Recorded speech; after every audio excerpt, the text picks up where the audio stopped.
नमस्कार, आप देख रहे हैं रियल एक्सप्रेस। देश दुनिया की बड़ी खबरों में आपका स्वागत है। मैं अंजना आज के मुख्य समाचारों में बात करेंगे, लेकिन मुख्य समाचारों की ओर बढ़ने से पहले एक नजर सुर्खियों पर। बढ़ते प्रदूषण को रोकने के लिए आपको कौन सा कदम सबसे ज्यादा प्रभावी लगता है? जागरण के पोल में क्या रही लोगों की राय? दिल्ली में ग्रैब 4 प्रतिबंध हटेंगे या नहीं? अब 25 नवंबर को फैसला लेगा सुप्रीम कोर्ट। दिल्ली यूपी में घने कोहरे की चेतावनी, श्रीनगर में पारा माइनस पर पहुंचा, जाने मौसम का ताजा अपडेट। भुवनेश्वर में होने जा रही पुलिस महानिदेशकों सम्मेलन, विमानों में बम की अफवाहों को लेकर होगी चर्चा, पीएम मोदी लेंगे हिस्सा। सुप्रीम कोर्ट ने एडीजी के विरुद्ध हाईकोर्ट की प्रतिकूल टिप्पणियों को हटाया, आगे सावधानी बरतने की सलाह दी। ये तो थी सुर्खियां, अब चलते हैं बड़ी खबरों की ओर।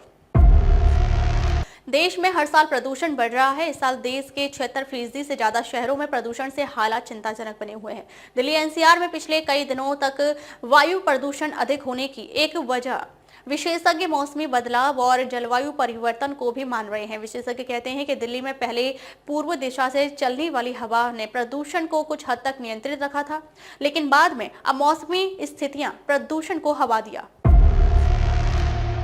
दिल्ली एनसीआर में वायु प्रदूषण की स्थिति भले ही पहले के मुकाबले थोड़ी सुधरी है, लेकिन अभी भी यह जिस तरीके से खतरनाक श्रेणी में बनी हुई है, उसे देखते हुए सुप्रीम कोर्ट ने फिलहाल ग्रैब 4 यानी ग्रेडेड रिस्पांस एक्शन प्लान को जारी रखने का फैसला लिया है। साथ ही कहा है कि वह सोमवार यानी 25 नवंबर को वायु प्रदूषण की स्थिति को जांचेगा और यह देखेगा कि ग्रैब 4 के प्रभावी ढंग से लागू किया गया था या नहीं। उसके बाद ही ग्रैब 4 को हटाने या न हटाने को लेकर कोई निर्णय लेगा। सुप्रीम कोर्ट के न्यायाधीश अभय एस ओका और ए जॉर्ज मसीह की पीठ ने दिल्ली एनसीआर में बढ़े वायु प्रदूषण पर शुक्रवार को फिर सुनवाई की। साथ ही दिल्ली में भारी वाहनों के प्रवेश को लेकर दिल्ली सरकार और दिल्ली पुलिस को फटकार भी लगाई। यूपी, राजस्थान और दिल्ली समेत देश भर के कई राज्यों में ठंड बढ़ने लगी है। दिल्ली में न्यूनतम तापमान 10 डिग्री के आसपास पहुंच चुका है। श्रीनगर में इस सीजन की गुरुवार को सबसे ठंडी रात गुजरी, जबकि कश्मीर के अधिकांश हिस्से में शून्य से नीचे के तापमान रहा, जिससे ठुठन बढ़ गई है। श्रीनगर में तापमान -1.2 डिग्री सेल्सियस दर्ज किया। पर्यटन स्थल गुलमर्ग और पहलगांव में तेजी से गिर गया है। कश्मीर के कई क्षेत्रों में लगातार तीसरी रात शून्य से नीचे तापमान दर्ज किया। मौसम विभाग ने जम्मू कश्मीर ने अगले 2 दिन में विशेषकर कश्मीर के ऊंचाई वाले इलाकों में बारिश या बर्फबारी की संभावना है। इसके साथ ही पंजाब, हरियाणा, हिमाचल, दिल्ली, यूपी समेत कुछ राज्यों में कल कोहरा छाने की भी संभावना है। अगले हफ्ते 29 नवंबर से 1 दिसंबर तक भुवनेश्वर में होने जा रहे पुलिस महानिदेशकों के सम्मेलन में हवाई जहाजों और होटलों में बम की अफवाह की बढ़ती घटनाओं से निपटने के उपायों पर चर्चा होगी।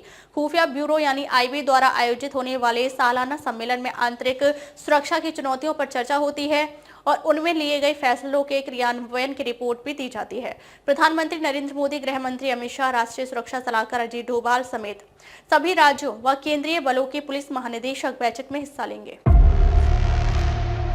दिल्ली के एक अतिरिक्त जिला एवं सत्र न्यायाधीश सोनू अग्निहोत्री के विरुद्ध हाईकोर्ट की प्रतिकूल टिप्पणियों को सुप्रीम कोर्ट ने शुक्रवार को रिकॉर्ड से हटा दिया।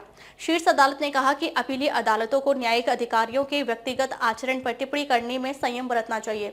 जस्टिस अभय एस ओका, जस्टिस एहसानुद्दीन अमानुल्लाह और जस्टिस अगस्टिन जॉर्ज मसीह की पीठ ने कहा कि जज भी मनुष्य होते हैं और उनसे भी गलतियां हो सकती हैं, लेकिन इन गलतियों को व्यक्तिगत आलोचना किए बिना ठीक किया जाना चाहिए। एडीजी ने हाईकोर्ट के फैसले को चुनौती दी थी, जिसने अपनी टिप्पणियों को हटाने से इनकार कर दिया था।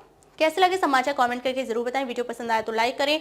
देश और दुनिया की बड़ी खबर के साथ अपडेट रहने के लिए हमारे चैनल को सब्सक्राइब करें। खबरों में अब तक के लिए बस इतना ही, फिर मिलते हैं कुछ ऐसी ही बड़ी खबरों के साथ। तब तक के लिए नमस्कार और देखते रहिए रियल एक्सप्रेस।